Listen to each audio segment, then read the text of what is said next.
কোরআনে কারিমে সূরা বানী ইসরাঈলের ৭০ নম্বর আয়াতের প্রথম অংশে বলা হয়নি যে পৃথিবীতে শুধু মুসলমান যারা তাদের সম্মান আমি আল্লাহ বাড়িয়ে দিয়েছি, না, মানুষ যারা তাদেরই সম্মান আল্লাহ দিয়েছেন। তো মানুষের সম্মান নষ্ট করার জন্য সবচাইতে বেশি এই পৃথিবীতে যারা চেষ্টা চালিয়েছে তারা ছিল স্বৈরাচার। আপনি সে রানী বিলকিসের ওই সমস্ত ঘটনাগুলো কোরআনে আল্লাহ দিয়েছেন, সেখান থেকে ফেরাউনের যে সমস্ত জীবনীগুলো আমরা অনেকে শুনি, জানি, পড়ি, এমনকি নব্য ফেরাউন যারা বিদায় নিয়েছে তাদেরও আমরা দেখতে পাচ্ছি। ইন্নাল মুলুকা ইযা দাখালু ক্বরিয়াতান আফসাদুহা ওয়া জাআলু ইজ্জাতা আহলিহা আযিল্লা ওয়া কাযালিকা ইয়াফআলুন। সূরা নমলের ৩৪ নম্বর আয়াতের ভেতরে আল্লাহ জানিয়েছেন, কোন স্বৈরাচার, ফ্যাসিস্ট, কোন জালেম এরা যদি কোনো এলাকায় যায়, কোন এলাকার দায়িত্ব পায়, সর্বপ্রথম তারা 4টা কাজ করে। 1 নম্বরে ইযা দাখালু ক্বরিয়াতান আফসাদুহা, ওই এলাকায় তারা বিশৃঙ্খলা তৈরি করা, ভীতিপূর্ণ অবস্থান তৈরি করে। ফাসাদ মানে বিশৃঙ্খলা, ফাসাদ মানে ভীতিপূর্ণ অবস্থা। এই 15.5 বছরে এটা ছিল, এটা কি ওয়াজ করার দরকার আছে? কি অবস্থায় ছিলাম বলেন তো? আমার তো মনে হয় আমি 3 বছর জেলে ছিলাম, একটা নিরাপদে ছিলাম। বাইরে যারা ছিল তারা একটা আতঙ্কে ছিল, তারা একটা জেলখানায় ছিল। এই যে পাশে যে 2 জন বসে আছে, এই বাইরে ছিল কিন্তু জেলেই ছিল, এনারাও ছিল। এই যে মানুষগুলো শুধু আমরা 2 জন 3 জন না, আমার মনে হয় সারা বাংলাদেশের শুধু ওই 14 দল বাদ দিয়ে যারা আমরা সবই জেলখানা ছিল। কেউ 4 দেওয়ালের ভেতরে, কেউ 4 দেওয়ালের বাইরে। ভেতরে যারা ছিলাম তারা তো একটু খাবার মাবার পেতাম হালকা পাতলা, আর বাইরে এরা কোনে বনে জঙ্গলে, এই লবণের খেতে কোথায় কোথায় তারা রাত কাটিয়েছে। 2 নম্বরে ওয়াজাআলু ইজ্জাতা আহলিহা আযিল্লা, ওই দেশে যারা সম্মানিত মানুষ তাদেরকে তারা অসম্মান করে। এটা কি বলা লাগবে আর? এই দেশে যারা সবচাইতে বেশি সম্মানিত মানুষ, যারা 3 বারের প্রধানমন্ত্রী, তাকেও ছাড়ে নাই, এক কাপড়ে বাড়ি থেকে বের করে দিয়েছে। কি অসম্মান বলেন তো?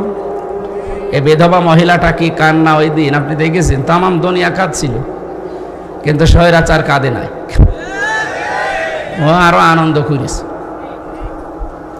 শুধু বাংলাদেশ না, আপনাদের শুধু এই পাশের জেলা, এটা পিরোজপুর না, পাশের জেলা পিরোজপুরের সন্তান না আল্লামা দেলাওয়ার হোসাইন সাইদি রহমতুল্লাহ আলাইহি, উনি তামাম দুনিয়ার কাছে পরিচিত। বিশেষ করে মুসলিম বিশ্ব যারা, তাদেরকে তারা ওনাকে নিয়ামত মনে করে আল্লাহর। কাবা শরীফের ভেতরে আজ পর্যন্ত এই বাংলাদেশ থেকে মাত্র 2 জন প্রবেশ করতে পেরেছে। একজন এই আল্লামা সাইদি, আর 2 নম্বরে রাজশাহী বিশ্ববিদ্যালয়ের ভিসি ডক্টর M.A. বারী। এই 2 জন ছাড়া আজ পর্যন্ত এ দেশের কোনো রতি মহারতি ঢুকতে পারে না কাবা শরীফের ভেতরে। তার সম্মান নিয়ে সিনেমিনি খেলা, এমনকি তাকে ধর্ষণ মামলা পর্যন্ত দিয়েছে। যে মহিলাকে সাজিয়ে নিয়ে এসেছিল, অ্যাডভোকেট তাজুল ইসলাম জিজ্ঞাসা করছে, এই মেয়ে, এই আল্লামা সাইদি ধর্ষণ করেছে? জি। তোমার জন্ম তারিখ কত? তোমার তো জন্ম হওয়া লাগবে যখন ধর্ষণ করেছে। বলছে আমার জন্ম 1975-এ। ধর্ষণ করেছিল কত সালে? 1971-এ। এটা কি রুহের জগতে? এইটাই চলছিল দেশে, বাস্তবতা এইটাই চলছিল। আমি নিজে তো একজন ভিকটিম, আমি দেখেছি। আমার বিরুদ্ধে যে সাক্ষীগুলো নিয়ে এসেছিল আদালতে 4 জন, জীবনে না আমি ওদেরকে দেখেছি, না ওদের নাম শুনেছি, না ওদেরকে আমি চিনি। এই মানুষগুলো পরবর্তীতে আগস্টের 5 তারিখের পরে এসে ক্ষমা চেয়ে গেছে, বলছো হুজুর মাফ করে দিয়ে, টাকা পেয়েছিলাম, হালাল করার জন্য গিয়েছিলাম। কি আশ্চর্য দেশ চলছিল বলেন। সারা দেশে এইটাই চলছিল, আর ওরা পৃথিবীর মডেলদেরকে দেখাতো যে আমরা ন্যায় বিচার করছি। এর নাম ন্যায় বিচার। ডাক্তার জোবাইদা রহমান, এই মহিলাটা আজ 17 বছর মায়ের দেশে, অথচ তার 3 বছর সাজা লাগিয়ে, তার তো জেল খাটা লাগে নাই, বেকার সাজাটা লাগিয়ে কি করলেন? এই যে এখন তামাম দুনিয়া প্রমাণ পাচ্ছে যে এটা পুরা ডাহা মিথ্যা কথা। তার স্বামীর নামে যাই দিয়েছেন এ হালকা পাতলা মানুষ বিশ্বাস করতেও পারে, না করতে, তো সে একটা মহিলা মানুষ, সে 17 বছর বাইরে, তার নামে এরকম মিথ্যা। এই জন্যই তো আজ পৃথিবীর মানুষ এই যে নিষিদ্ধ হওয়ার দাবি এমনি ওঠে নাই, অনেকগুলো কারণ আছে। প্রায় 4500-র উপরে মানুষ পালিয়েছে, সব এই দাদাদের দেশে, বিভিন্ন দেশে যারা আছে, এ মানুষগুলোর হাতে কিছু নেই, কিন্তু ব্রেন তো নষ্ট হয়নি, ব্রেন তো ঠিক আছে। তারা ওখানে বসে বসে ষড়যন্ত্র চালাচ্ছে। এই যে গত পরশু দিনের রিপোর্ট, আগস্টের 5 তারিখ থেকে এই মে মাসের 8 তারিখ পর্যন্ত 28 বার ওরা চেষ্টা চালিয়েছে এই দেশকে অস্থিতিশীল করার জন্য, একবারও সফল হতে পারেনি। কেন পারেনি বলেন তো? সূরা আলাম নাসরা 5 এবং 6 নম্বর আয়াতের কিছু অনুপ্রেরণামূলক কথা আছে। এই যে ওদের 28 বারের ষড়যন্ত্র সফল হয়নি, কেন হয়নি? আল্লাহ পাক বলেন, ফাইন্না মাআল উসরি ইসরা, ইন্না মাআল উসরি ইসরা, অবশ্যই কষ্টের পরে সুখ। না, হয়নি। আপনি আলেন, আমি ভুল বলবার আপনি ঠিক বলবেন মানে? এখানে যদি বাদ শব্দ আল্লাহ দিত তাহলে পরে অর্থ হতো, এই যে জমার দিন একটা নামাজ আছে, নামাজের নাম বাদাল জমা, বলেন না? এলাকায় পড়েন, বাদ মানে কি? পরে। তো এই জায়গায় তো আল্লাহ বাদ শব্দটা দেয়নি, কি দিয়েছে? মা। কি দিয়েছে? মা মানে সঙ্গে, সাথে। আল্লাহ সঙ্গে সাথে দিয়ে শেষ করে দেননি, এর পরে দিয়েছেন উসরুন, মানে কষ্ট, দুঃখ। আল্লাহ কষ্ট দুঃখ দেওয়ার আগে একটা আলিফ লাম লাগিয়ে এটা মারেফা করে নির্দিষ্ট করে দিয়েছেন। কিন্তু এর পরের শব্দ ইসরা, এটার আরবি অর্থ, বাংলা অর্থ সুখ, শান্তি, স্বস্তি, নিরাপত্তা, কল্যাণ, 33টা অর্থ আছে। কিন্তু এই শব্দের আগে আপনি আর আলিফ লাম পাবেন না। পরা কোরআন শরীফে যেখানে আল্লাহ উসরুন দিয়েছেন, দেখবেন আলিফ লাম লাগিয়ে ওটা নির্দিষ্ট একটা কষ্ট। কিন্তু ইসরা সেখানেই পাবেন আলিফ লাম নেই। আমি চিন্তা করেছিলাম আয়াত নিয়ে, কেন আল্লাহ দিলেন না? একটা দুইটা না, ভার্সিটিতে থাকাকালীন প্রায় 42টার উপরে আমি তাফসির এক জায়গায় মিলিয়েছি, একটাতে শুধু এর জবাব পেয়েছি। তাফসিরে ফি জিলালিল কোরআন সৈয়দ কুতুব রহমতুল্লাহ আলাইহি টিকায় লিখেছেন, এই পৃথিবীতে কেউ যদি একটা কষ্ট সহ্য করে 3টা কারণে। এবার আসেন এই আয়াতের মূল শিক্ষায়। আল্লাহ পাক যেহেতু উসরুন ইসরা দিয়েছেন, একটা কষ্ট যদি আপনি দুনিয়ায় সহ্য করেন 3টা কারণে, কয়টা? যে কোনো কারণেই কষ্ট পেলে, দুঃখ পেলে, কষ্টের সাথে সাথে আল্লাহ সুখ দেবে, কথা কোরআনে নেই। কিন্তু কষ্টটা যদি আপনার 3টা কারণে হয়ে থাকে, মাস্ট বি, আল্লাহ যেহেতু ইন্না দিয়েছেন, মাস্ট বি, অবশ্যই আপনার সাথে আল্লাহ কষ্টটার পরেই সুখ একটা একটা করে, কয়টা?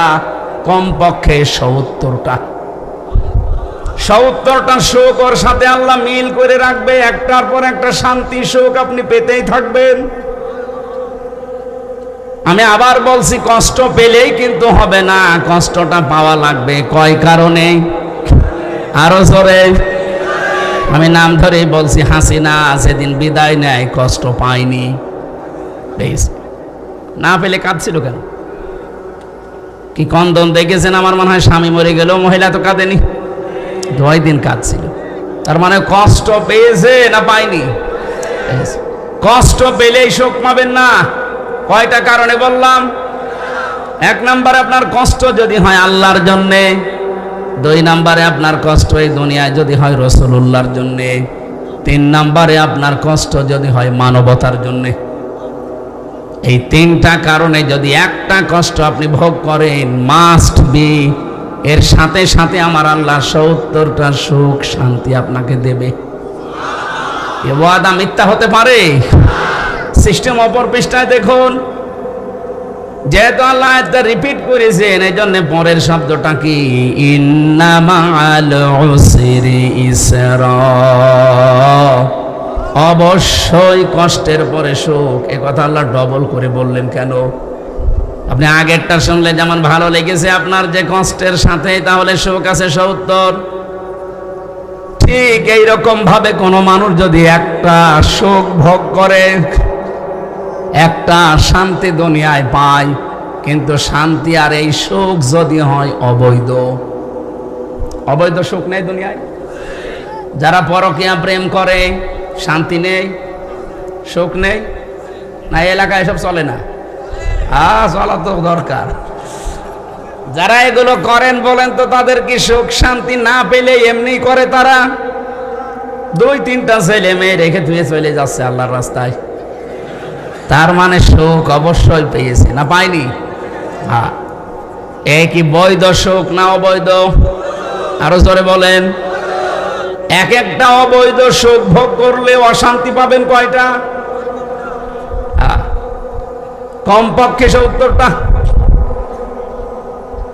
বেগাইরি হিসাবটা বাদ দিলাম আমরা, যেহেতু একটা নেকির কাজে সর্বনিম্ন আছে 10, এরপরে 70, এরপরে 700, এরপরে আরো বেশি, আমরা মাঝখানেরটা ধরলাম।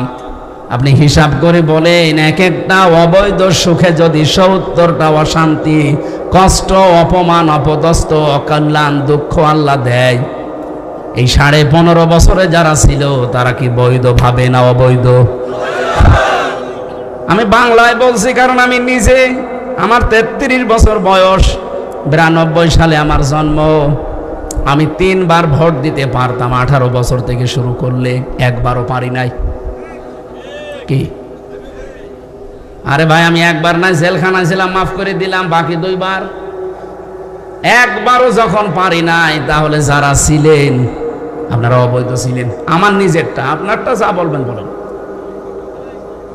এই হিসাবে এই 15.5 বছরে যারা সুখ পেয়েছে, শান্তি পেয়েছে, এই সুখটা কি বৈধ সুখ না অবৈধ? সুখ পায়নি তারা? কত মানুষকে মিথ্যা মামলা দিয়ে সুখে ছিল তারা। মনে আছে আমার কাছে টাকা পাই, আমার বাড়ি থেকে নিয়ে গেল, যে বলছে 10টা লাখ টাকা পাঠান, নাই 50টা মামলা দেব। মনে আছে টাকা আমার বাবার কাছে ওরা পায়, টাকাগুলো চাচ্ছে। এভাবে বহু মানুষ বহু কিছুর মালিক হয়েছে, কিছু কোলাঙ্গার অবৈধ অফিসারের কারণে। আর তাদের ওই জের এখন এই যে পেছনে দাঁড়িয়ে আছে, এই পোশাকের ওপর পড়ছে। এরা তার ওইভাবে কোটি কোটি টাকা আত্মসাৎ করে নাই, মানুষের জিনিস মেরে খায় নাই, অথচ এদের পোশাকটা এখন কালার করে ফেলেছে ওই কিছু কোলাঙ্গার অফিসারের কারণে। এই জন্য আমরা চাই এই যে 1628 জন মানুষ যারা দায়িত্বে ছিল, একটাও যেন দায়িত্বে না থাকে, সবগুলো পেছনে লাথি দিয়ে তাড়িয়ে দেবে, কোনো দরকার নেই। এগুলো সব হয় জালেম, নাই জালেমদের দোষ। এদের কারণে আজ এই পোশাকটা পর্যন্ত এখন কালার হয়ে গেছে। কত সম্মানিত পোশাক এটা, এখন মানুষ আর সম্মান দেয়। কিন্তু দোষ তো এদের না, দোষ তো ওইগুলো, এই বেনজির, এই মনিরুল, এই হাবিব, সে হাউং আঙ্কেল তো আর নাম তো পাল্টিয়ে গেছে, হাউং আঙ্কেল। আমি ওই ছোট হুজুরটার সাথে ছিলাম জেলখানায়, ওই পিসকে হুজুর যেটা মাদানি, আমারে বলছে হামজা ভাই আমি এমনি মানুষ ছোট, আমার এই পর্যন্ত, আমার আর ওরা এক ঘরে দিয়েছিল, আমি এমনি ছোট মানুষ, আমার জিনিসপত্রও ছোট, আসলেও ছোট। অতটুকু মানুষের জিনিসপত্র আর কি হবে? বলছে আমার রাত 12টার পরে নিয়ে গেল ওই হাতির ঝিলে, চোখ বেঁধে নিয়ে আমার পুরাটা উলঙ্গ করিস। একটা অর্ধ উলঙ্গ মেয়ে লোক নিয়ে এসে আমার সামনে দাঁড় করিয়ে ওর মাজার ওপরে, এই যে কাঁধের ওপরে হাত দিয়ে সিগারেট হাতে ধরিয়ে ছবি তুলছে। এনার মতো এক এসআইকে ডাক দিয়ে বললাম, ভাই আপনারা যা করছেন এটা কি হারুন সাহেব জানে না? মানে উনি তো করাচ্ছে। বলছে ওই দিন আমার এত অসহায় লাগছিল, কারণ আমার শরীরে কোনো পোশাক নেই, একেবারে পুরা উলঙ্গ করে আমারে আমি ছোট মানুষ হই, কিন্তু আমার বয়স তো ঠিক আছে। ওর বয়স কিন্তু ওই সময় ছিল 27, এখন 31। আমার মাত্র 3 বছরের ছোট, 2 বছরের। ওই সময় আমি একটা মন থেকে যে কান্না আসছিল ভেতর থেকে, আর আমি মাজলুম ওই সময়। ইত্তাকি দাওয়াতাল মাজলুম ফাইন্নাহা লাইসা বাইনাহু ওয়া বাইনাল্লাহি হিজাব। নবীজি বলেন মাজলুমের বরদোয়া থেকে বেঁচে থাকবা, কারণ মাজলুমের বরদোয়া আর আল্লাহর ভেতরে কোনো পর্দা নেই, সঙ্গে সঙ্গে চলে যায়। ওই দিনই বলেছিলাম, আল্লাহ আমাকে যা করলো বেইজ্জতি, এইভাবে করে যেন এই লোকটাও বেইজ্জতি হয়। ওই ছোট হুজুরের কয় ইঞ্চি ছিল আমরা জানি না, কিন্তু হারুন সাহেব যে কয় ইঞ্চি তামাম দুনিয়া জানে। কয় ইঞ্চি? বাগেরহাটও চলে এসেছে সারা দুনিয়া। আমি কয়েকদিন আগে সিঙ্গাপুরে ছিলাম, ওখানে বাঙালিরা আছে। আমার বলছে 3 ইঞ্চির খবর কি? কিসের 3 ইঞ্চি? এটা তো বাংলাদেশ না, সিঙ্গাপুর, মালয়েশিয়া, থাইল্যান্ড, এই দেশে এসেও 3 ইঞ্চি, তামাম দুনিয়া। আমি প্রায় 50টার উপরে দেশ গেলাম, যেখানে যাই ওই আগে 3 ইঞ্চির খবর কি? নাম বলে না কেউ, যে ওনার নাম যে হারুন, এটা নবীর নাম, অথচ পুরা নামটা এখন গায়েব হয়ে গেছে, না নামটা চলে এসেছে ওই ইঞ্চি ইঞ্চি। সম্মানিত ভাইরা, একটা অবৈধ সুখ যারা ভোগ করছেন, এভাবে বহু সুখ ভোগ করেছেন 15.5 বছরে, বহু শান্তি পেয়েছেন, কিন্তু আপনি নিজেও জানতেন যে এই সুখ, এই শান্তিগুলো অবৈধ সুখ, এগুলো বৈধ সুখ না। আমার কুষ্টিয়া যে 2 লোক, হানিফ সাহেব আর ইনু সাহেব, আমি নিজে গ্যারান্টি দিচ্ছি, যদি আমার সাথে এমপি দাঁড়ায় আর জীবনে যদি পাশ করতে পারে, আমি মিষ্টি খাও। অথচ যে 3 বারে বুক ফলিয়ে এমপি গিরি করে গেল, এমনকি মন্ত্রীও হয়েছিল, হয়নি? তারা সুখ পায়নি। এই যে অবৈধ সুখ যারা ভোগ করলেন এই 15.5 বছরে, কসম আল্লাহর, প্রতিটি অবৈধ সুখের পেছনে সাথে সাথে আল্লাহ 70টা করে অশান্তি রেখে দিয়েছে। এগুলো পুরা ভোগ করবেন, এরপরে আপনি অন্য কিছু চিন্তা করবেন। এই 28 বার ওরা চেষ্টা চালিয়েছে এই 9 মাস কয়দিনে, একবারও সফল হতে পারেনি। একটাই কারণ, যত অবৈধ সুখ ভোগ করেছেন, প্রতিটি সুখের পেছনে সাথে সাথে কয়টা করে? যদি 15.5 বছরে ওরা 50টা সুখও ভোগ করে, তাহলে আপনি হিসাব করে দেখেন 3,500 অশান্তি ভোগ করা লাগবে তাদের। 3,500 অশান্তি ভোগ হয়েছে? আপনি কোন সাহসে বলেন যে আমি চট করে চলে আসবো? আপনার এই অশান্তিগুলো ভোগ করা লাগবে না? এগুলো সব ভোগ করবেন, এরপরে বলবেন যে আমি চট করে চলে আসবো। আর আমার মনে হয় এত সুখ ভোগ করার পরে যে অশান্তিগুলো আল্লাহ দেবে, এক একটায় 70টা, 50টা হলে 3,500, আপনি আর বেঁচে থাকতে পারবেন, আপনি কব্বরে চলে যাবেন।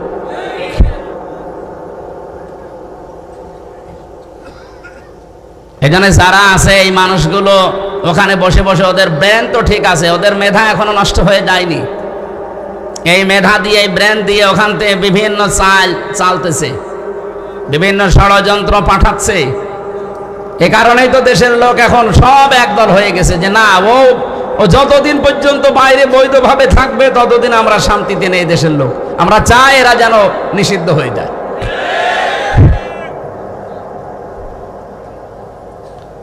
এর আগে যতবার তাদেরকে সুযোগ দিয়েছে, প্রত্যেকবার ক্ষতি করেছে। আপনি হিসাব করে ইতিহাসের দিকে তাকিয়ে দেখবেন, যতবার সুযোগ দেওয়া হয়েছে, ভালো হতে মানুষের এত সময় লাগে? 1 বার 2 বার 3 বার সুযোগ দিলে তো মানুষ ভালো হয়ে যায়। 14 বার সুযোগ দিয়েও আপনি ভালো হচ্ছেন না, আপনার কপালে আর হেদায়েত নেই। কারণ মানুষ যখন পাপ করতে করতে সীমা ছাড়িয়ে যায়, যখন সম্মানিত মানুষদেরকে অসম্মান করা শুরু করে, সূরা আলে ইমরানের 4 নম্বর পারা 12 নম্বর পৃষ্ঠা 9 নম্বর লাইনে আছে, এটা শেষের দিকে আছে, ইন্নামা নুমলি লাহুম লিয়াজদাদু ইসমা ওয়া লাহুম আযাবুম মুহিন।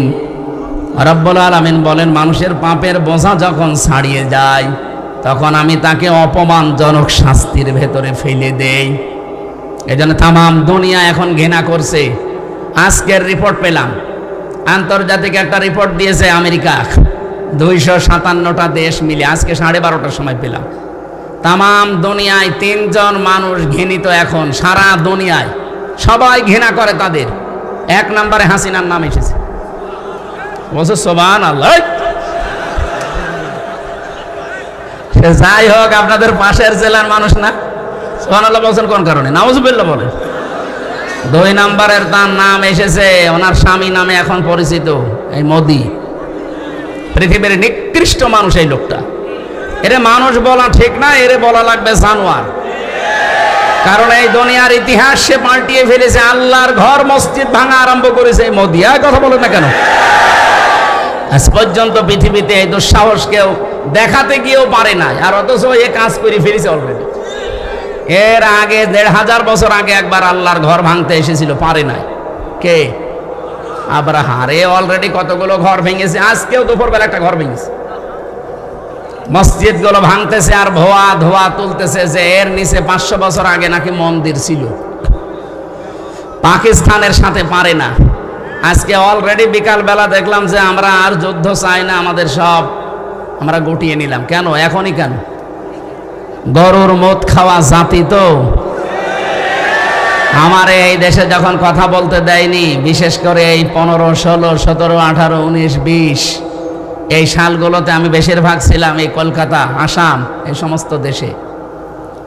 এই প্রদেশগুলোতে ঘুরে দেখেছি এই মুশরিক যারা, আমার আয়াতের ভেতরে যেহেতু শব্দগুলো আছে এই জন্য আমি এই আলোচনাটা নিয়ে আসলাম। মুশরিক দুনিয়াতে যারা, এদের সবচাইতে বেশি ভয় মরণের।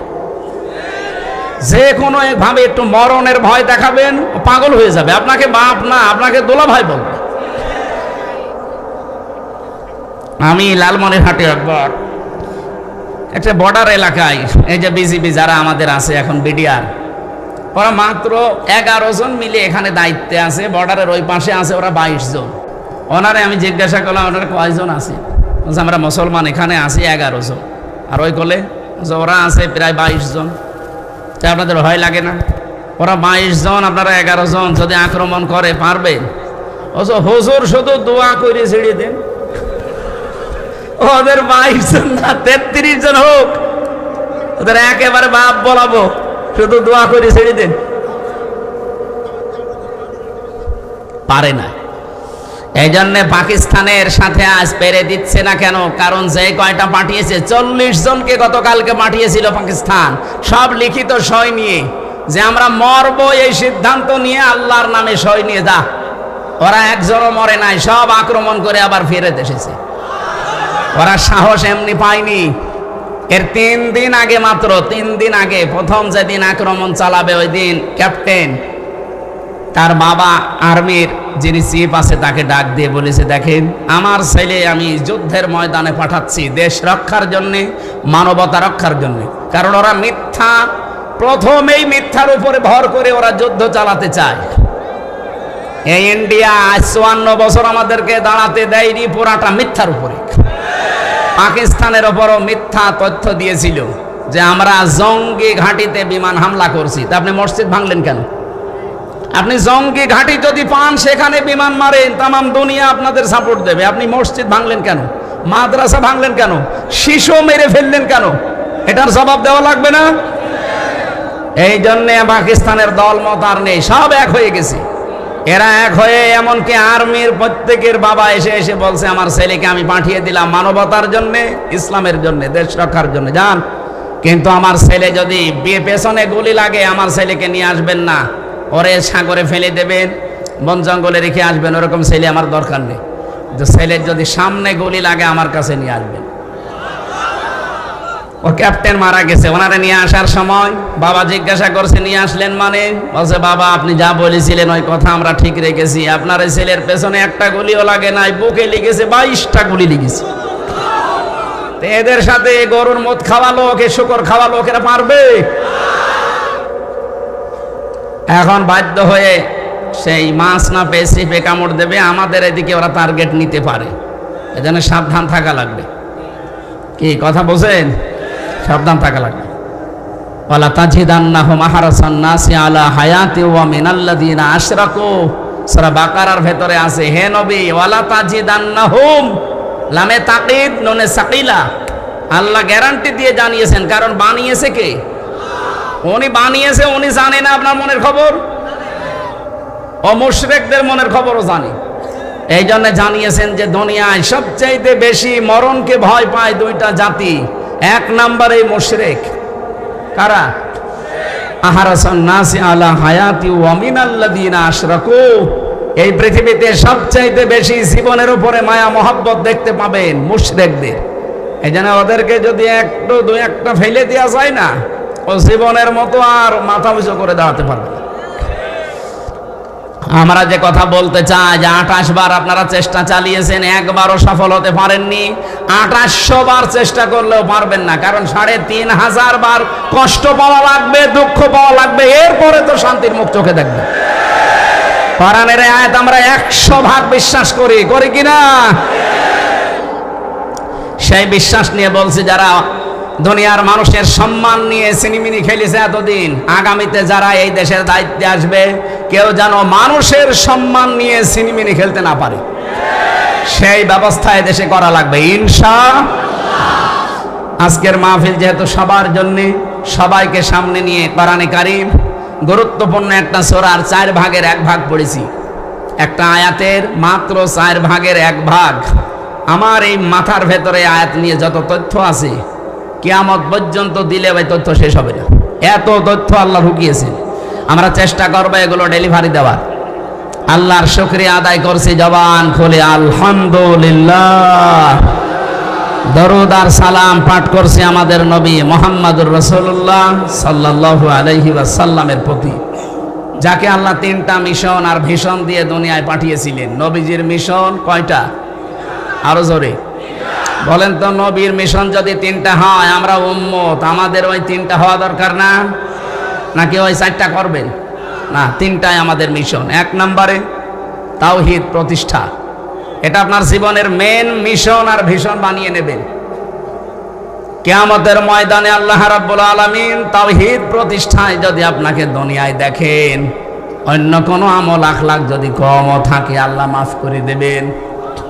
কারণ তাওহীদ এইটা প্রতিষ্ঠার জন্য তামাম দুনিয়ায় আল্লাহ নবী আর রাসূল পাঠিয়েছিলেন। নবীজিকে আল্লাহ ডাকও দিয়েছেন সূরা আলে ইমরান 3 নাম্বার পারা 17 নাম্বার পৃষ্ঠার 2 নাম্বার লাইনের 64 নাম্বার আয়াতে পাবেন এটা। কুলিয়া আহলাল কিতাবি তাআলাউ ইলা কালিমাতিন সাওয়াইম বাইনানা ওয়া বাইনাকুম আল্লা না'বুদা ইল্লাল্লাহ ওয়ালা নুশরিকা বিহি শাইআ ওয়ালা ইয়াত্তাখিযা বা'দুনা বা'দান আরবাবাম মিন দুনিল্লাহ ফাইন তাওয়াল্লাউ ফাকুলু আশহাদু বিআন্না মুসলিমুন। একটু খেয়াল করবেন ভাই, এটা এখন একে বাস্তবতার সাথে দরকার। আল্লাহ পাক বলেন, হে নবী, কিতাবে বিশ্বাসী যারা তাদেরকে ডাক দেন। এদেশে আমরা কিতাবে বিশ্বাসী না? কিতাবের নাম কি? আরো জোরে বলেন। অন্য ধর্মের যারা আছে তারাও তাদের একটা কিতাবে বিশ্বাসী। এ বাইরের দেশগুলোতে সফর করতে গেলে, আমি যদি ট্রেনে যাই, বাসে যাই, জিজ্ঞাসা করলাম সেদিন থাইল্যান্ডে একজনকে, আপনার নাম কি? নাম বলার পরে দেখলাম লোকটা ইহুদি। আপনার নবীর নাম কি? বলছে জোসেফ। জোসেফ মানে মুসা আলাইহিস সালাম, হযরতে মুসা নবী বলে আমরা যাকে চিনি, ওরা নাম পাল্টিয়ে জোসেফ বলে ডাকে। সেদিন মালয়েশিয়া খ্রিস্টানের সাথে দেখা হয়েছিল, বললাম নাম কি? জিজ্ঞাসা করার পরে নাম বলে। নবীর নাম কি? বলে যিশু। যিশু মানে ঈসা আলাইহিস সালাম। ওরা দাউদ নবীকে ডাকে ডেভিড বলে। আমাদের জাতির পিতা চিনি হযরতে ইব্রাহিম আলাইহিস সালাম, নাকি বঙ্গবন্ধু? এইটা নিয়ে আমার রিমান্ডে টর্চার করতো শয়তানরা। আচ্ছা, আমার জাতির পিতার নাম কি? যাই বলেছি বঙ্গবন্ধু, নাম ইব্রাহিম আলাইহিস সালাম। সঞ্জয় দত্ত ওই লোকটার নাম। আমারে উল্টা পাল্টা গালি গালাজ দিয়ে, সারা দেশের মানুষ মানে বঙ্গবন্ধু, আর ইব্রাহিম আলাইহিস সালাম কে? কে মানে মুসলিম জাতির পিতা, এটা আল্লাহর ঘোষণা দেওয়া। ওই দিন আমার এমন একটা মুখ খারাপ করে কথা বলেছিল, আমার এখনো অন্তরে বাজে। কোথায় পালিয়েছে ওরে ধরে তো আমি এখন পেলে মুসলমানই দিয়ে দিতাম শয়তান। ওর নাম দেখেই তো বোঝা যাচ্ছে যে মুসলমানই দিইনি। আর আমার যতগুলো রিমান্ডের অফিসার অধিকাংশগুলো এই মালায়ন পড়তো। এমনকি জেলখানায় 3 বছরে আমার কারারক্ষী ভাগে পড়তো সব দেবদুলাল, সুব্রত বালা, অসিত কুমার, আশিক রায়, এইরকম মানুষ নাম শুনে মনে হচ্ছে যে আল্লাহর ওলি নাকি। আল্লাহর রসুলে বিশ্বাস করে না, হামজার দাম আছে ওর কাছে, আলেম সালেম ওর কাছে সব সমান। 3টা বছর ফাঁসির কন্ডেম সেলের ভেতরে তালা লাগিয়ে রেখে দিয়েছে।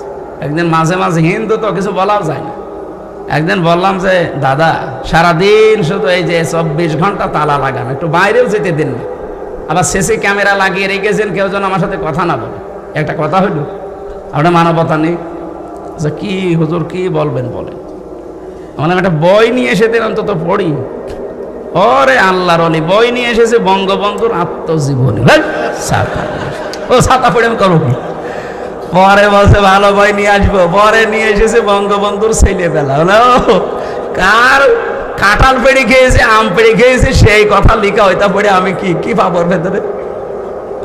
লাইব্রেরিতে বঙ্গবন্ধু কর্নারে এছাড়া কোনো বই নেই। ভালো বই নিয়ে আনবেন। ভালো বই এবার নিয়ে এসেছে বঙ্গবন্ধুর চীন সফর, ছাতা সব ওইটা। আর আপনার বই নিয়ে আসার দরকার নেই।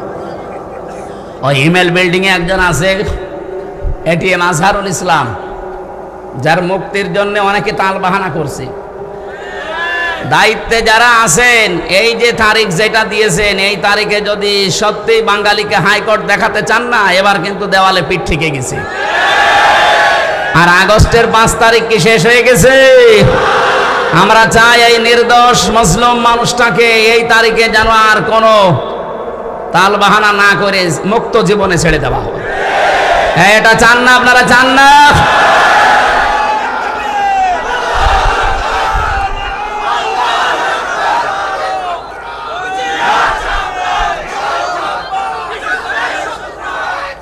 আমার ভাইরা, ওনারে বললাম যে বই ওনার কাছে বলবেন, ওনার কাছে বই আছে। যে বলছে হামজা বই চেয়েছে, আল্লাহর ইশারা 2টা তাফসির দিয়েছিল আল্লাহরে বান্দা, ফি জিলালিল কোরআন আর তাফহিমুল কোরআন। এই 3টা বছরে একাধারে মাওলানা আপনাদের এই জেলার মনে হয় তার নানার বাড়ি মাওলানা মামুনুল হক হাফিজাহুল্লাহ, এ ভাই আমার সাথে এক ঘরে 3 বছর ছিলাম আমরা। ওনার কাছে বহু তথ্য পেয়েছি কোরআন এবং হাদিসের, বিশেষ করে মুহাদ্দিস তো সাইকল হাদিসের ওপরে ওনার বড় দখল আছে। আমি যেটা আপনাদেরকে শোনাতে চাচ্ছিলাম এখান থেকে, কিতাবধারী যে মানুষগুলো সবাইকে আল্লাহ ডাক দিতে বললেন যে যারা কিতাব পেয়েছে তাদেরকে ডাক দিন। এখানে যেহেতু অন্যান্য ধর্মের মানুষ যদি থেকেও থাকেন, আপনিও অন্তত একটা কিতাবে বিশ্বাসী না? বিশ্বাসী করেন না?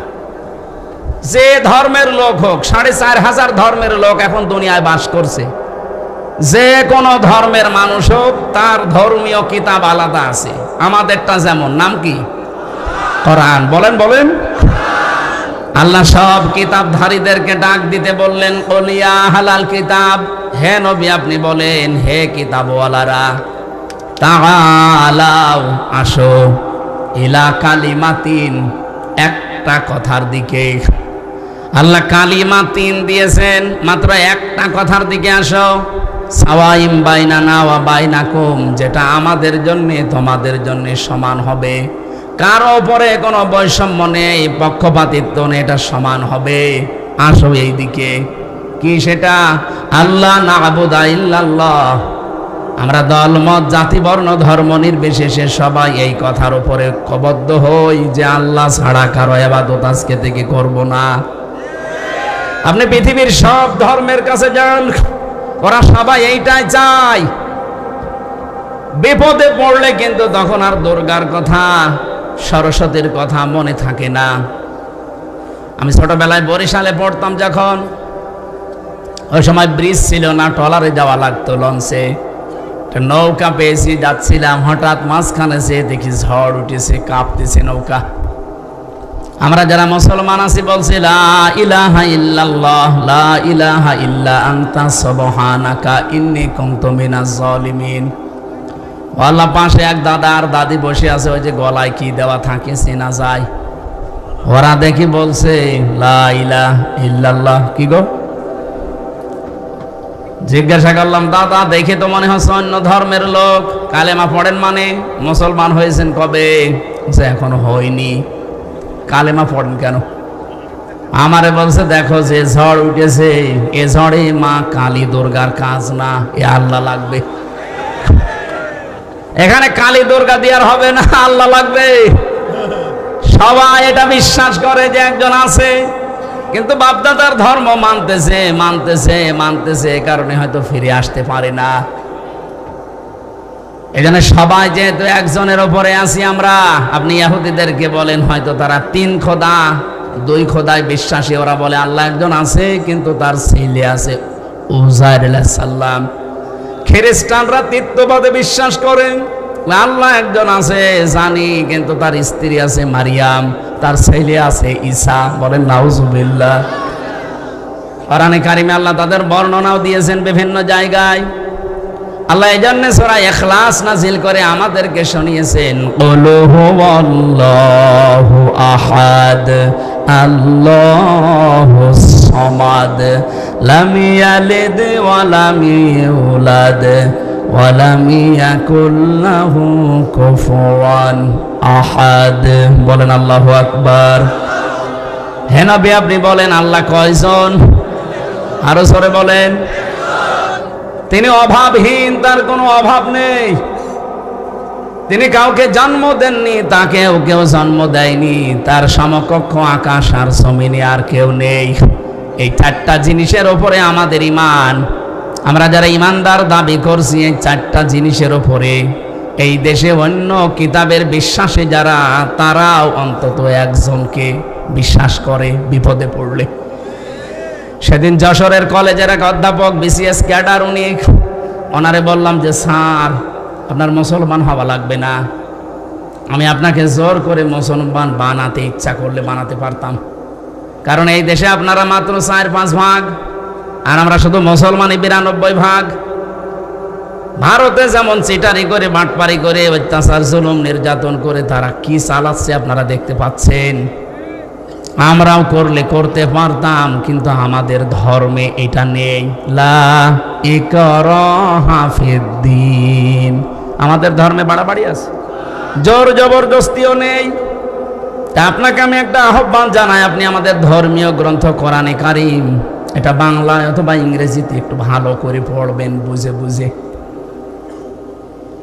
আল্লাহর ইশারা উনি 3 মাস পরে দেখি নিজের থেকেই মুসলমান হয়ে গেছে।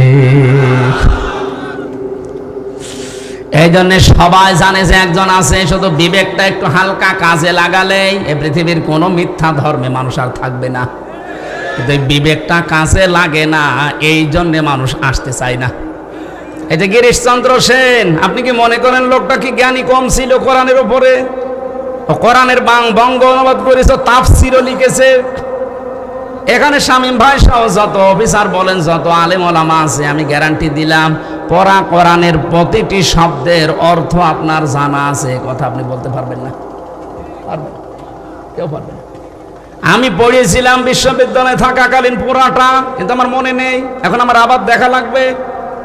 আপনি চিন্তা করতে পারেন, কোরআনের উপরে সেই 5 পাস করার পরে তো এর উপরে আছি আমি।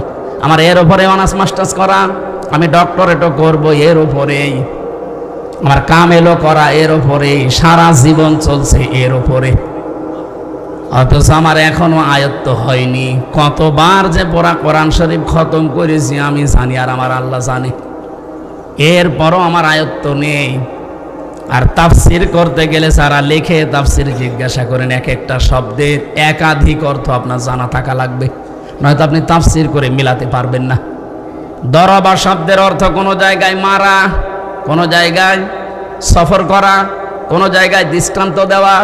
এখন যে জায়গায় যে অর্থটাই অ্যাপ্রোপ্রিয়েট হবে, খাটবে, ওইটা ওই জায়গায় আপনাকে ব্যবহার করা লাগবে। আপনি মারা অর্থ যদি সফর করার অর্থ করেন, কিয়ামত পর্যন্ত মিলাতে পারবেন? তাহলে এই লোকটা কত বেশি কোরআন পড়েছে আমার চাইতে।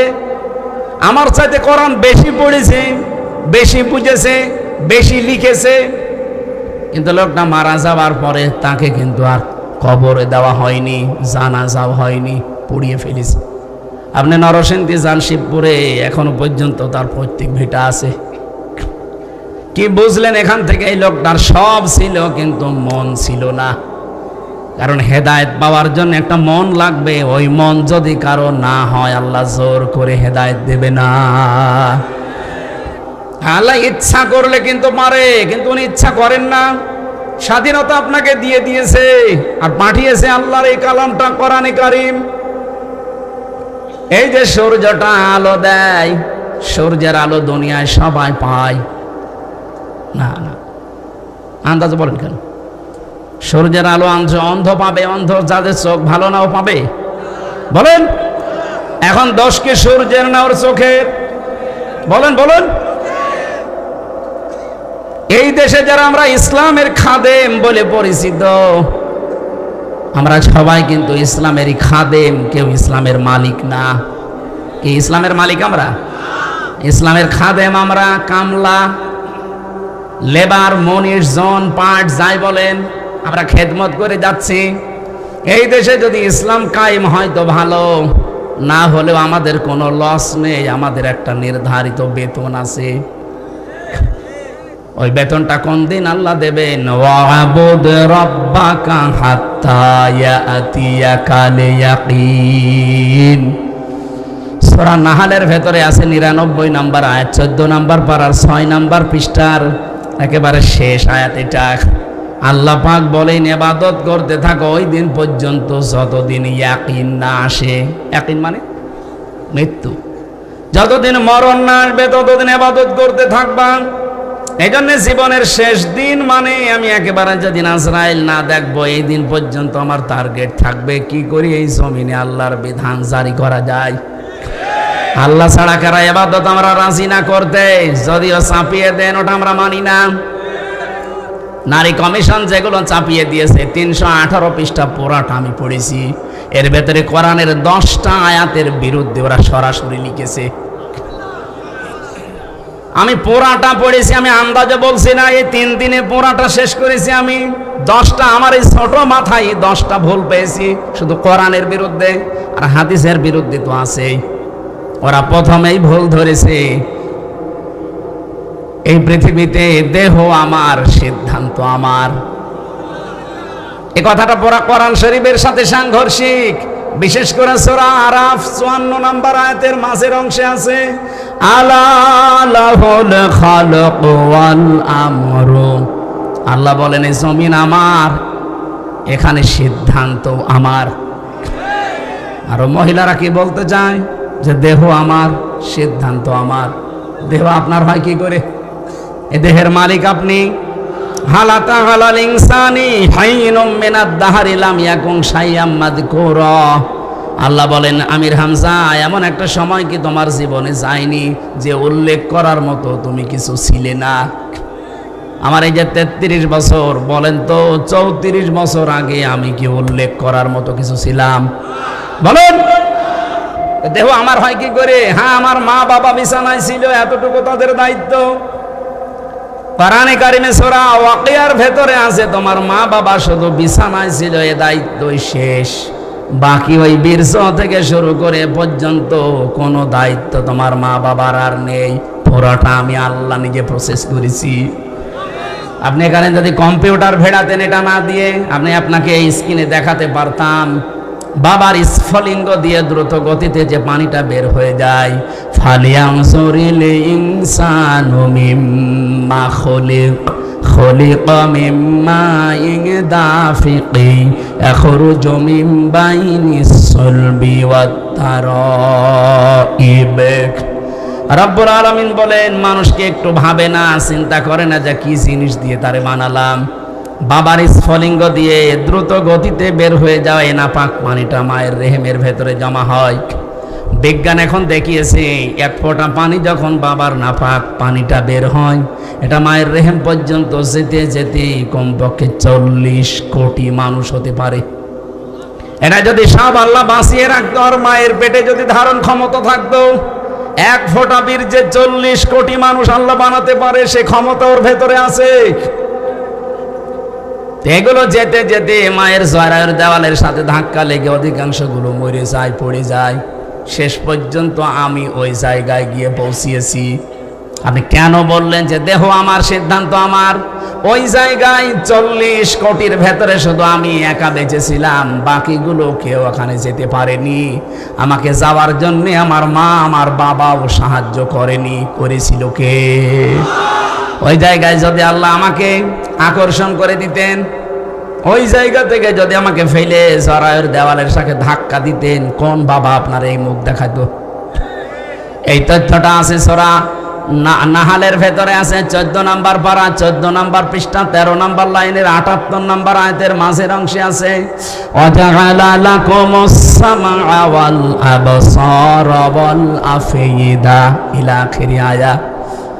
আল্লাহ পাক বলেন, বাবার এইটা নিয়ে আমি আল্লাহ কমপক্ষে 4টা জিনিস বানাই। 40 দিন 40 দিন 40 দিনের প্রক্রিয়া আছে, 120 দিন লাগে। চুল, রগ, হাড় আর পর্দা, আর মায়ের রেহেমের ভেতরে যে নাপাক পানির থলি আছে, ওইটা দিয়ে আরো 4টা জিনিস বানায়, রক্ত, গোশত, চর্বি আর চামড়া।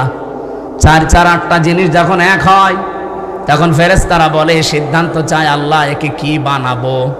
পূর্ণাঙ্গ মানুষ বানাতে হলে কমপক্ষে 13টা উপাদান লাগে। যে তোমার বাবা আপনাকে 4 4 8টা জিনিস পেয়েছেন, দিয়েছেন, বাকি এখনো কয়টা লাগবে? এই যে আয়াতটা পড়লাম, এই আয়াতের তথ্য এটা। ওয়াজাআলা লাকুমুস সামআ মানে এই যে শ্রবণ শক্তি, ওয়াল আবসারা এই দর্শন শক্তি, ওয়াল আফইদা অন্তরের যে শক্তি। 5টা জিনিস আল্লাহ এখানে নাম দিয়েছেন, শ্রবণ শক্তি, দর্শন শক্তি, বাক শক্তি, আকেল শক্তি আর ঘ্রাণ শক্তি। এই 5টা আল্লাহ বলেন আমার রব নামের কারণে আমি তোকে ভিক্ষা দিয়েছি। আমার বান্দা যেহেতু, তো এজন্য আমি তোকে দিয়েছি আমার রব নামের কারণে। ওটা জিনিস যখন এক হয়ে যায়, তখন আকৃতির তৈরি করার সিদ্ধান্ত আসে। ফেরেশতারা বলে, ওয়াল্লাযী ইউসাউবিরুকুম ফিল আরহামি কাইফা ইয়াশা, তিনি সেই আল্লাহ যিনি মায়ের রেহেমের ভেতরে তোমাদের আকার আর আকৃতি তৈরি করেন। এই আকৃতি তৈরি করতে আল্লাহ আপনার মায়ের কাছে জিজ্ঞাসা করেছিল যে ফর্সা বানাবো না কালো বানাবো? বলেন। আল্লাহ নিজের সিদ্ধান্তে বানিয়েছেন, এমনকি কাউকে দেখে দেখে বানিয়েছেন তাও না, কাউকে দেখে দেখে আল্লাহ পাক এটা আমাকে আকৃতি দিয়েছেন এমন না। এজন্য ইন্নী ওয়াজ্জাহতু ওয়াজহিয়া লিল্লাযী ফাতারাস সামাওয়াতি ওয়াল আরদা হানিফা। এই যে সাবধানে মাঝখানে যে শব্দটা ফাতারা, ফাতার মানে তৈরি করা, খলাক মানেও তৈরি করা, সৃষ্টি করা, ফাতারা মানেও তৈরি করা। তৈরি করা প্রায় 33টা আরবি আছে। কেন আল্লাহ ওই 32টা বাদ দিয়ে ফাতারা দিলেন? ফাতার শব্দের শাব্দিক অর্থ হচ্ছে এমন ভাবে তিনি বানিয়েছেন কোনো নমুনা, কোনো আকার, কোনো মডেল ছাড়া। পেটের ভেতরে যে আমাদের আকৃতি আল্লাহ বানিয়েছেন, এটা কি একটা দেখি আর একটা না। বিজ্ঞান এখন দেখাচ্ছে আমাদের 3.5 হাত বডির ভেতরে কমপক্ষে 5টা জিনিস তো এমন আছে যেটা আজ পর্যন্ত কারোর সাথে মেলে নাই, কিয়ামত পর্যন্ত মিলবেও না। তার 1 নম্বরে হাতের এই সাফ, এখানে 153টা রেখা আছে, আজ পর্যন্ত কারোর সাথে মিলছে না, কিয়ামতের আগে মিলবেও না। 2 নম্বরে আমাদের এই চোখের ভেতরে 5টা জিনিস আছে, money, less, lens, equal, deep equal. এগুলো আজ পর্যন্ত কারো মেলে নাই, মিলবেও না। 3 নম্বরে চামড়া, ৯৭৬৮ প্রকার চামড়া এই 3.5 হাত বডির ভেতরে আছে। এক একটা চামড়ার এক এক রকম গুণ। আশ্চর্যের বিষয়, আমি নিজে দেখেছি। আমার চামড়া, স্বামী ভাইয়ের চামড়া হয়তো মনে হচ্ছে এক। আমার চামড়া কেটে যাক, ফেটে যাক, ছিঁড়ে যাক, পুড়ে যাক, ওনার চামড়া কেটে লাগিয়ে দেবেন, ভালো হওয়া দূরের কথা, পছন্দ হবে, জীবনও ভালো হবে না। আমার চামড়া যদি আমার শরীরের কোনো জায়গা থেকে কেটে এনে লাগিয়ে দেন, ওটা কিছুদিনের ভেতরে আবার মিলে যাবে, ভালো হয়ে যাবে।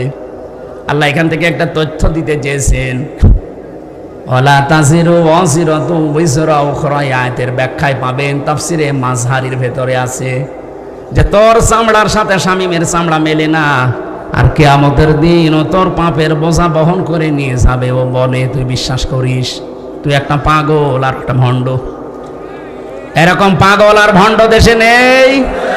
কত দরবার থেকে আওয়াজ উঠতেছে, কোনো চিন্তা নেই, বাবা আছে, বাবা পার করবে।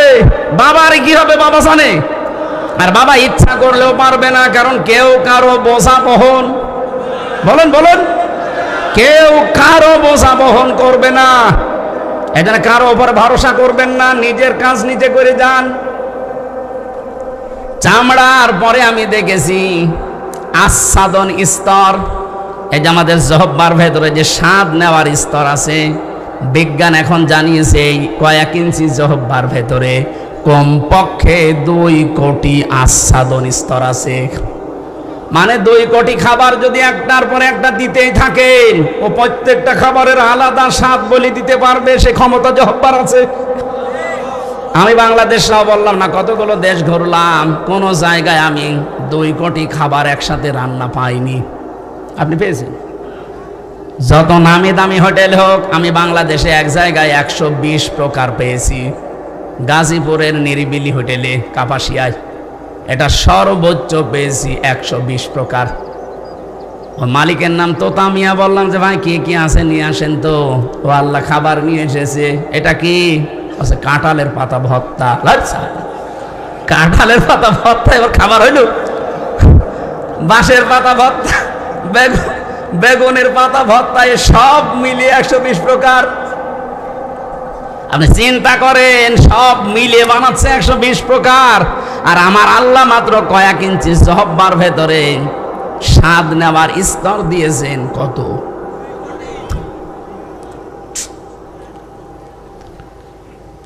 এরপরে পেয়েছিলাম এই মাথার ভেতরে 70,000 তার দিয়েছেন আল্লাহ।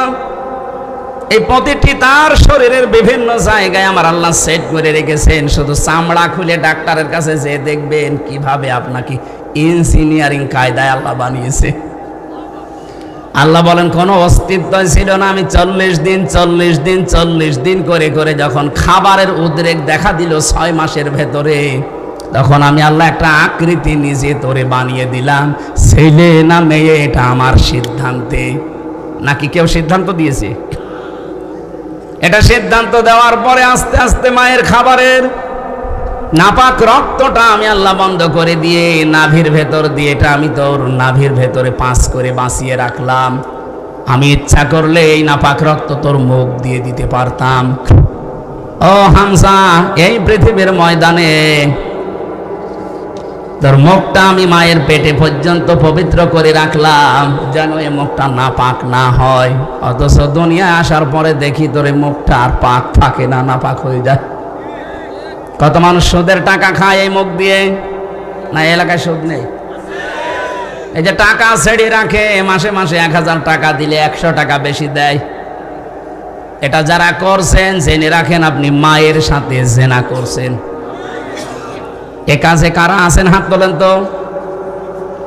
এই ওয়াজ মনে হয় এই এলাকার জন্য না, এই এলাকায় নেই। ভালো।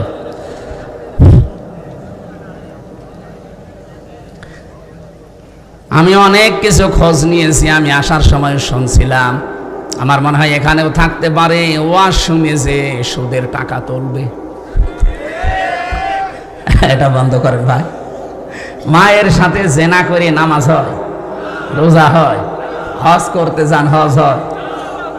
কোন পাগলামি করেন আপনি? না খেয়ে মরে যান। সুদের টাকা খাওয়া যাবে না, বাদ দেওয়া লাগবে।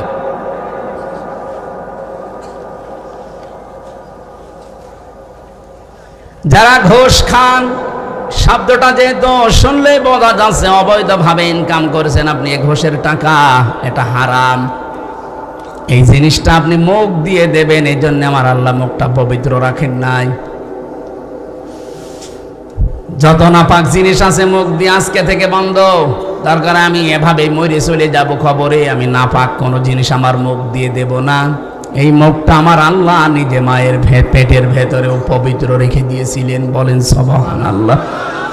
আল্লাহু আখরাজাকুম মিন বুতুনি উম্মাহাতিকুম লা তা'লামুনা শাইআ ইলা আখিরি আয়াত। তথ্যগুলো লম্বা করে বলতে গেলে বহু সময় যাবে।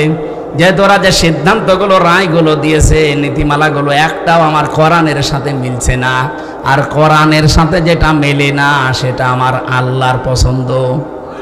সুতরাং আমরা যখন সিদ্ধান্ত নিচ্ছি আল্লাহ বাদে কারো ইবাদত করব না, সুতরাং দল মত নির্বিশেষে এই দেশে জাতি বর্ণ ধর্ম সবাই আমরা জানাতে চাই এ কমিশন মানাতোদের কথা রিপোর্ট ও কমিশনই আমরা মানি না। মির্জা ফখরুল ইসলাম আলমগীর উনি পরশুদিন একটা কথা জানিয়েছে যে কমিশনের ভেতরে ইসলামিক স্কলার যারা, এরকম কোন মহিলা যদি ওই 10 জনের ভেতরে 1-2 জন রাখতেন তাহলে এই বিতর্কতা হতো না। তারা আপনার ভুল ধরে দিত যে এই জায়গায় কোরআনের বিরুদ্ধে চলে যাচ্ছে। আপনি একেবারে সব বাবা শাহজালাল সব হালাল করতে গিয়ে সব সমান সমান করে দিলে হবে? নারী পুরুষের সমান অধিকার কিয়ামত পর্যন্ত সম্ভব না। আমি এখানে পুরুষ মানুষ, শুধু আমার নাভি থেকে হাঁটু পর্যন্ত একটা হাফ প্যান্ট পরিয়ে দেন, আমি কুষ্টিয়ায় চলে যেতে পারবো। আমার মতো 33 বছরের একটা যুবতী মেয়েকে আপনি হাফ প্যান্ট পরিয়ে ছেড়ে দেন তো যেতে পারে কিনা বলেন? এই জন্য আমার মনে হয় রিপোর্টগুলো যারা দিয়েছেন এরা মেয়াদ উত্তীর্ণ গাঁজা খেয়েছে। মেয়াদালা গাঁজা খেলেও তো এরকম রিপোর্ট কেউ দেয় না। মেয়াদালা গাঁজা খায় আমার লালনের মাজারে দেখি কুষ্টিয়ায়। মেয়াদালা গাঁজা খায় তো এজন্য পড়ে থাকে, পুলিশ পাহারা দেয়। পুলিশ যে পাহারা দেয় ওরা গাঁজা খায়, গাঁজা খেয়ে পড়ে থাকে, কথা বলে না। আর এরা গাঁজা খেয়েছে কিন্তু মেয়াদ উত্তীর্ণ হওয়া গাঁজা, এই কারণে এমন উল্টাপাল্টা বকতেছে। এগুলোরে আর বাইরে রাখা আমার মনে হয় ঠিক হবে না। দায়িত্বে যারা আছেন এদেরকে তাড়াতাড়ি পাবনায় পাঠিয়ে দেন। এই 4-5 দিন আগে পাবনায় গিয়েছিলাম পাগলা গারার দেখতে, যে দেখি পাগল আর বেশি নেই। দায়িত্বশীল একজন বসে, হুজুর পাগল যা আসে সব ভালো হয়ে চলে যায়, ওইগুলো পাঠানোর দরকার। ওগুলো তো ভালো হচ্ছে না, ওগুলো পাঠানো দরকার। আল্লাহ নাবুদা ইল্লাল্লাহ, আল্লাহ বাদে কারো ইবাদত করা যাবে না, এটা ঐক্য হওয়ার ভেতরে মূল পয়েন্ট। নবীজির মিশন ছিল এইটা যে তাওহীদ প্রতিষ্ঠা করতে হবে। দুনিয়ার মানুষকে বলেছিলেন আসো আমরা এই একটা কথার উপরে ঐক্যমত হই যে আল্লাহ বাদে আমরা কারো ইবাদত করব না। যে যা করছেন করেন, কিন্তু আল্লাহ বাদে কারো ইবাদত, কারো বাবার ইবাদত চলবে না। ইবাদত হবে কার? ওয়ালা নুশরিকা বিহি শাইআ, আল্লাহর সাথে কোনোদিন আর শরীক করব না আজকে থেকে। এই যে শিন রা কাফ শিরকুন, এক একটা শব্দে লক্ষ লক্ষ কথা আমি তাফসিরে পেয়েছি। শিরিক বিল জাত, শিরিক বিল সিফাত, শিরিক বিল ইখতিয়ারা, শিরিক বিল হুকুক, এভাবে 120 প্রকার আছে। এটা তো একটা একটা করে পয়েন্ট ধরে বলতে গেলে এখন আবার লাগবে 2 ঘন্টা। এরপরে ওয়ালা ইয়াত্তাখিদা বা'দুনা বা'দান আরবাবাম মিন দুনিল্লাহ, রবের বহুবচন আরবাব। এর রবের অর্থ আছে 19টা, এর ভেতরে সামরাইজ করে পাওয়া যায় 5টা। এত ব্যাখ্যা করতে গেলে এরপরে আবার মানবাধিকার প্রতিষ্ঠা, এরপরে দিন প্রতিষ্ঠা, এত কথা বলতে গেলে আমরা আর পারবো না, কারণ এখন 10টায় ওঠা লাগবে আর 1.5 ঘন্টা আছে, খুলনায় যাওয়া লাগবে। আজকের মতো আমরা আর টানতে পারছি না। এই মাহফিলটা আপনারা জোর করে নিয়েছেন, আমার মাহফিল আজকে খুলনা, আর একটার বেশি আমি করিও না।